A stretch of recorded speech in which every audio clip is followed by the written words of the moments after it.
Collectibles markets broadly have presented themselves to be cyclical in nature, and today we're going to talk about how you are either getting crushed by that or benefiting from it at any given moment in time. So first, let's start off by saying please hit the thumbs up and subscribe to the channel. You guys have done a tremendous job of helping me grow this space in the last few days in particular, and I cannot express how much I appreciate that. Let's keep growing together. So let's start off by defining what I mean when I say cyclical in nature. What I'm referring to is peaks and valleys in the supply and demand side of things as it presents itself in the market trajectory. Simply put, sometimes they're hot and sometimes they are not.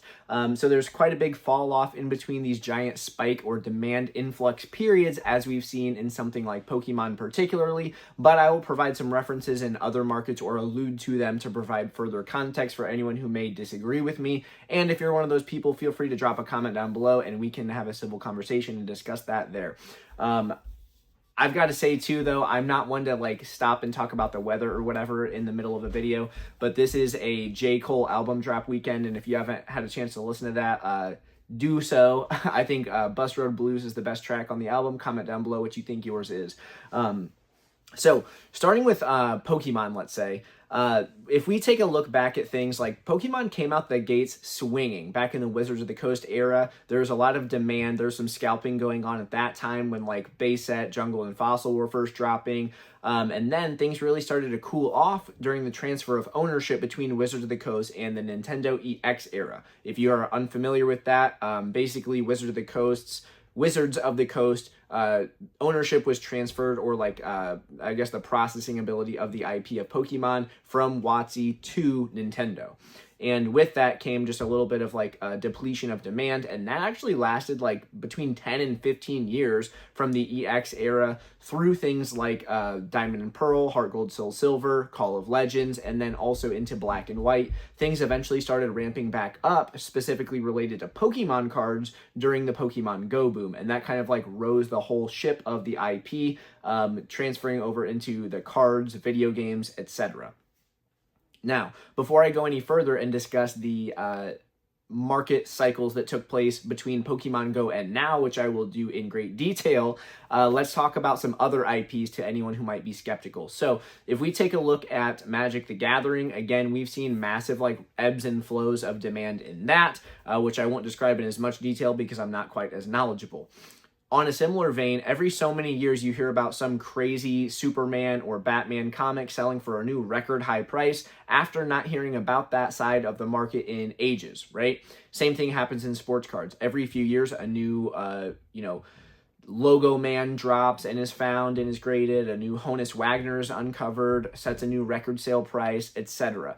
And this is in between periods of not hearing anything about it to suddenly hearing a lot about it. And that is a market cycle. So when things begin to pop up, fall off, that's a cycle completing, okay? Now, is that guaranteed in perpetuity in the future? No, certainly not. However, I am bullish on the long term of pop culture IPs in general, and I am both talking the talk and walking the walk. I'm surrounded by pop culture IP memorabilia and items that I think are going to do a decent job over the course of time, but that's just purely my speculation. So what I am most knowledgeable about, because I've experienced this firsthand, and I'll say I was part of the problem going from Nintendo EX and then popping back into X and Y, because the last set that I opened as a child, and I won't go into agonizing detail, was EX Team Rocket Returns, and I didn't get back into things until X and Y Breakpoint, I think, is that the set with Mega Scizor. I did rip a pack of that when I was a teenager or whatever, just roaming around Toys R Us, picked up a pack or two and had fun with it, right? But I didn't really get back in until the 2019 timeframe, though I dabbled. However, if we talk about going from the Pokemon Go boom until the 2020/21 boom, which I'll reference a lot, that's about a 5-year time cycle going from Pokemon Go to that COVID boom. And then we'll talk about how that cycle kind of is similar and dissimilar to today's. So that's another 4 to 5 year gap in between the 2020 boom to now, right? So things really started ramping up in the spring/summer of 2025. And hopefully you were really grinding nose to the grindstone during that time frame and are still continuing to do so now.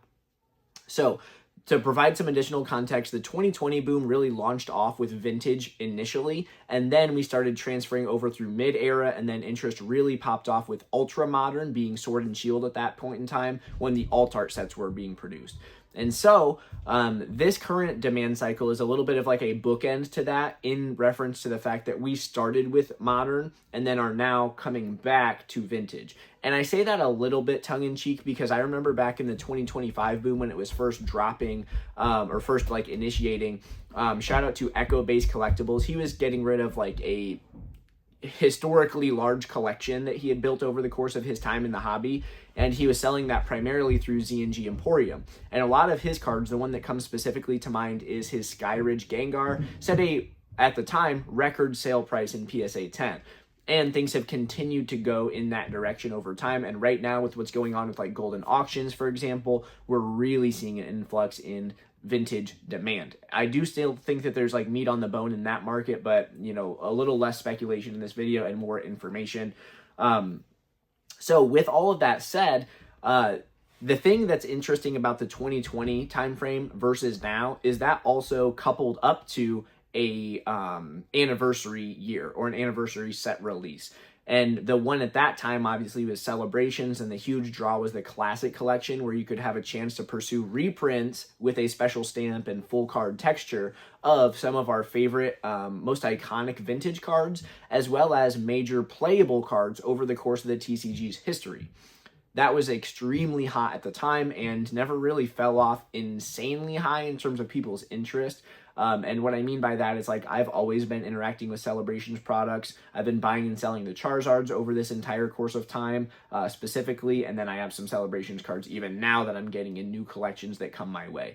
So with that said, I was pretty confident in the fact that the petering off, like the 10 to 20% drop that everybody was like cashing out on or whatever in panic during the Black Friday time frame, like so Thanksgiving, Christmas, when everybody just shifted their consumer interest to buying gifts for their loved ones instead of spending irresponsibly on themselves.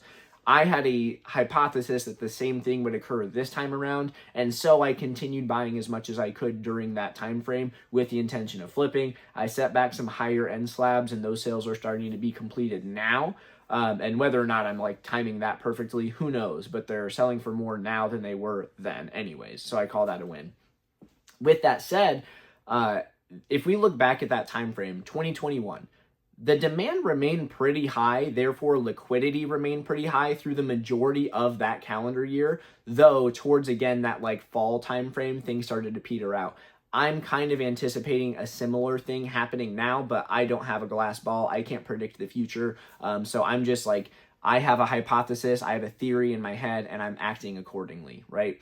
Now, the big thing to keep in mind here is, even when demand falls off, whether that be tomorrow or several months from now, which both are possible, presumably, there is still opportunity to be had. As a matter of fact, I mentioned on this channel, though meager at the time, going from like 26K to like 54K, and then 54 to 100 plus, my business doubled year over year in downtrending and stagnant markets. So that is indicative of the fact that even though some cards will inevitably drop off in terms of pricing and demand and interest, there's still going to be plenty of opportunity. And the bit of an input that I will provide to you is something that you can start doing preemptively, which you should be doing anyways if you're like an stout reseller, an eBay aficionado, if you will, is make sure that you're surrounding yourselves with high quality items that will have the most demand even when liquidity shifts on you, which it probably will. So what I mean by that is buy the best cards available that are currently selling the fastest, that have the most popular characters in high rarity, because those are the same types of cards that will likely continue to have demand even when broadly liquidity settles down. I don't think that people right now are, unless you've been through a market cycle or two, I don't think a lot of the newer people are aware of like how easy it is to offload product right now, and they are a little bit ignorant to the fact that that will not always be an accessible option. Although a caveat, and what could completely blow up my theory, is we have liquidity options right now through various consignment services, PSA themselves, whether it be directly or indirectly, so you can auction through them on eBay, or you can just like accept offers on your listings right now. We have so many instant liquidity options in this hobby, so you can like force sales in a way that has historically never been possible or available. And so it'll be interesting to see how those types of things factor into the overall liquidity in this landscape as demand peters off on the consumer side of things. So those are some things to be thinking about. And again, for that, everything that I just explained, I believe that collectibles markets generally are cyclical in nature. And again, if you are fearful, living under a rock, keeping your head in your shell, then you might be getting crushed by the cyclical nature of these things. Whereas if you are taking intentional action and being thoughtful with your decision making, you can actually benefit from them regardless of what's going on. Again, I want to give a shout out to you guys. You have helped the channel grow tremendously, specifically over the last couple of weeks. I'm sure that on my part, the daily uploads are helping a ton, but nothing would happen if it wasn't for people like you actually viewing and supporting the channel. So please continue to leave thumbs ups, subscribe to the channel, and with that said, I will see you all on the next one.